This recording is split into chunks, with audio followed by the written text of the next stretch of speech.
Today we are going to be reading volume 1 in the most popular manga series that I can find online. Once we've finished, I'm going to decide what's hot and what's not, which series I'll be continuing and which series will be going in the bin. I've got a lot to talk about in this video, so I think we're going to have to try and dive straight into it. I am starting with Kaiju number 8, which is a series that I've seen recommended on lots of different booktubers' accounts for manga recommendations for beginners. Me being a beginner, it just seemed like quite a good place to start. This is a story that is written and illustrated by Naoya Matsumoto. New to manga, if I butcher these names, we're just going to have to deal with it. I really don't know much about this. I've googled it and it says that it's shonen manga, which I believe is manga that's aimed at like young males. So I'm just going to open it up, start reading, and then I will come and check back in with you when I can decide whether we love it or hate it. So we have done, and that was actually quite enjoyable. It was a story that followed an older man. His name was Kafka, and he wanted to be part of this defense force. It's set in a kind of post-apocalyptic Japan where these things called kaiju are basically just running riot. They're like big demon monster kind of things, like humongous, the size of buildings. And you have this defense force who go around hunting down these kaiju.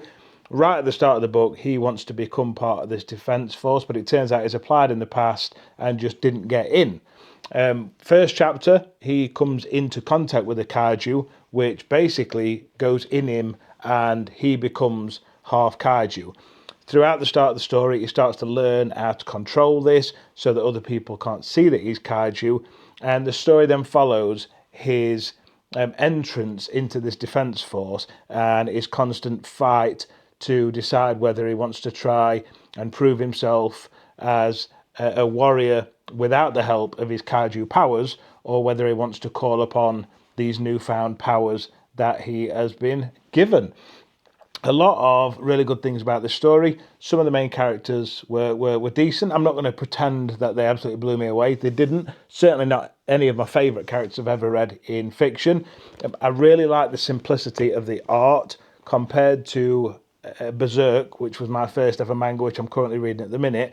I think the art just feels a lot cleaner. The way that it's laid out and stuff just seems a lot easier to follow, and it certainly didn't take me as long to get my head around as Berserk. Not sure that I'd recommend diving into Berserk as your first ever book when it comes to the setup and the art, but I did definitely appreciate just the simplicity of the art in this. I feel like the story itself was quite easy to follow.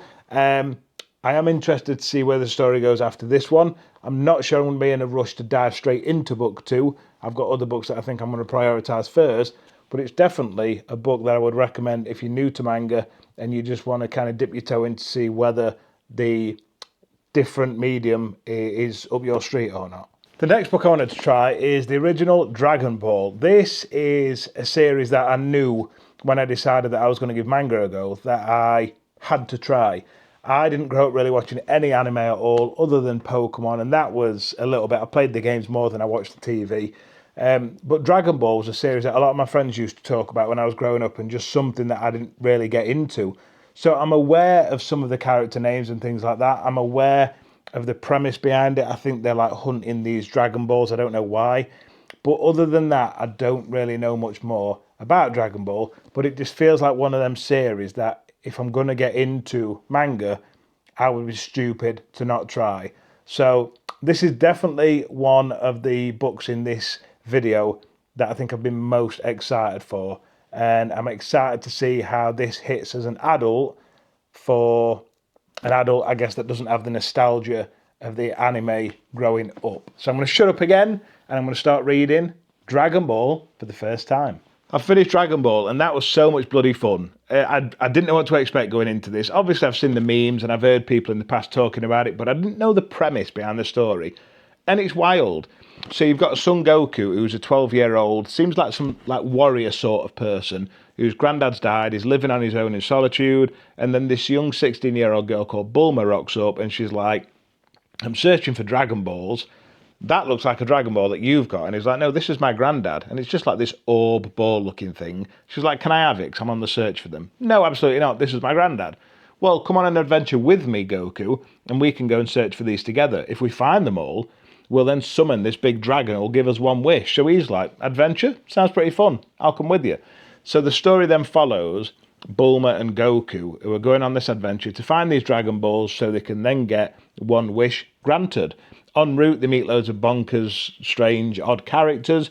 A lot of these characters seem quite obsessed with boobies and bums, which, from reading through the first volume, it seems like maybe that was quite normal in the 80s in Japan. You've got Goku, who is just this very hungry young boy who likes punching things really hard. Bulma, who likes to lift her dress up to get Dragon Balls. And you then meet other odd characters en route. An old man who rides turtles, who likes looking at boobies and bums. And pigs who like looking at boobies and bums. And sniffing knickers. It really is odd. It was such an odd experience, but a really, really fun experience. From the little bit of research I did before to see what I was getting myself into, I was led to believe this is a children's story. It's definitely got like comedic children factors in it, but it's certainly not a book that I would be recommending that my children read quite yet, because it's quite pervy. But I enjoyed it so much. I really liked the innocence of Goku. I liked the kind of knee-slapping humour. I feel like it was really fast-paced. Every obstacle that they overcame, there was a new one chucked straight at them. I really enjoyed the panelling and the art. I thought it was really simple to follow. I liked that there was a fair bit of dialogue in it as well. It was just a really, really fun reading experience. And for me, I'll be honest, I'm not going to dive straight into another book yet for this vlog. I'm going to finish the next 2 volumes because this is the omnibus. I'm not going to talk to you about them in this video because the purpose of this video was just to read volume 1 in books and decide whether I'm going to continue. But I'm absolutely going to be continuing this to the point where I have just ordered off Amazon the next 3 omnibuses to try and complete the whole of Dragon Ball. This is probably going to be a priority of mine because it was just a lot of fun. So, Dragon Ball, this one is definitely a hit. After the storming success of Dragon Ball, I'm going to dive into something that I've not been recommended too much. This has not been on any kind of Reddit forums that I've seen. None of you have really suggested it in the comments, but it is Solo Leveling. This has been on my shelf for a little bit since I really found an interest in manga, and I'm just going to pick it up. It just seems like the right time for me to challenge myself with something new. I stand corrected. I saw someone had put something in the comments about this, and basically I started this book and the prologue was in colour, which a lot of manga books start off in colour and then go to black and white. But I noticed after a few pages that there's no change in this. And I also noticed that it's read from front to back. So I went on to Google, and it turns out this isn't actually manga. It's something called manhwa. You can correct me in the comments if I'm wrong, but I believe this is South Korean as opposed to Japanese. So already I'm interested to see what I think of just a different medium. I really do like the colour, and I wouldn't say black and white takes away from the story for me with manga, but it certainly doesn't add to it. I am not an artist. I don't proclaim to be interested in art in any way, shape or form, although I am finding since I've started reading manga, I do appreciate the different drawing styles and things like that. But yeah, I think colour will definitely help me just visualise things a lot better, and yeah, excited to see where this goes. I'm going to shut up now anyway, read through it all, and then come back and check in with you at the end. And we finished. I really, really enjoyed this. Quite a few things actually that I just thought were great. I did really like the colour and the art through it all. I felt like the panelling was just very like cinematic. The art style was very cinematic. The gore, because there is some gore in this, I feel like just the vibrance of the red and everything just made everything feel more violent. This is a story that follows a man called Jin Woo, who lives in a world where these portals kind of arise, and you can go into these portals and fight monsters. And he is like the weakest monster hunter that there is in this corporation. And then something happens towards the end of this story that could potentially give him the ability to go on and become really badass. And for me, that's exciting. I haven't read manga before kind of 2 weeks ago, but before that I did really enjoy fantasy books, but also lit RPG, which is like progressive fantasy where a kind of story starts with a weak character, and then as the story progresses, the character becomes immersed in like a video game style role-playing game where the more enemies they defeat, the stronger they become.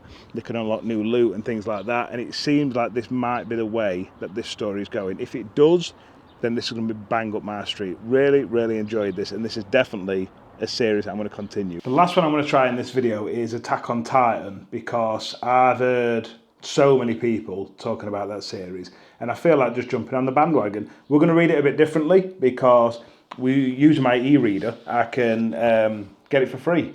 So I watched a YouTube video yesterday where someone spoke about mistakes that a lot of new manga readers have, and one of them is constantly buying volume 1 in a series that you've never tried without even knowing if you like it. So I am trying to consciously get hold of things a bit cheaper on my e-reader or on Kindle Unlimited and things like that if I can, and then if I enjoy book 1, I'm then going to continue to hopefully collect series that I love, and then maybe just e-read series that I just enjoy. I don't want to let collecting become too much. I only really want to collect things that I love, and will reread over time and maybe pass on to the kids and stuff like that. So I'm going to get it downloaded on the Kobo today we're using, because I'm told that the Kobo, because of the colour, is one of the better ways to read manga in the kind of EPUB format. And yeah, first ever manga experience on an e-reader. I'll check in with you when I've done and let you know what I think. Okay, so Attack on Titan complete, and I enjoyed it. Another one. I think this has been quite a good video so far. I've not read a book that I've not enjoyed. This follows a young man called Eden, who is friends with a girl called Mikasa, I think her name was. Mikasa is part of this training corps who fight against Titans, who are like humongous, overgrown, oddly angled babies who bite off human heads for fun. It appears that's what they are. I really liked in this story the mystery and the fact that I don't know, or it seems like they also don't know, where these Titans have come from, like why they're there, what their motivations are. I think the world has lived in somewhat peace for like 100 years since they arrived, but that's because they built this city surrounded by 3 walls, and the biggest wall was like 100 feet or 100 meters high. It was a big ass wall and it was huge. But the outer wall has now been destroyed by this big ass Colossus Titan, because I did sneak into book 2. I kind of wanted to know what was happening. So said big Colossus Titan comes, boots this massive wall down, and then they're like, oh cack, now what do we do? So I feel like this story is just going to follow the mystery of where these Titans come from, what they are, what their motivations are. Eden, I feel like, wants to be stronger than he is. He wants to be able to fight against these Titans, but it's his best friend who's like kick-ass. So I'm hoping to get some sort of like underdog story from him as well. I really, really enjoyed this story. I loved the gore in it. I loved watching the Titans eat humans like they were like pretzels. That was really fun. And I liked the mystery behind what the hell is going on. So I will carry on this series, but I'm going to be totally honest with you. There is a series that I've read in this video that's been in the back of my mind since I finished it, and it's motivated me to stop this video now because I want to continue, and that is Dragon Ball. And that surprises me, I'll be totally honest, because my history of reading is fantasy books and grimdark fantasy books, and usually stories that have got darker themes. I picked up Dragon Ball not knowing really what to expect. I knew that I was going to get, well, I expected to get little flying things with long hair that could do these things with their hand, because I've seen it on TV. I've not watched the program, but I know what Dragon Ball is. I had a lot of friends that were obsessed with it growing up. I've only just been introduced to Goku's this thing. You know what I'm saying? If you like Dragon Ball, you know what I'm on about. He's just learned how to do that. I didn't expect it to be as funny, at least from the get-go, as it was. I didn't expect the kind of humour to come from it. There's been a lot of genuine laugh-out-loud moments, and I think that's the first series I've read, even outside of manga, in a long, long time that's actually made me belly chuckle at times.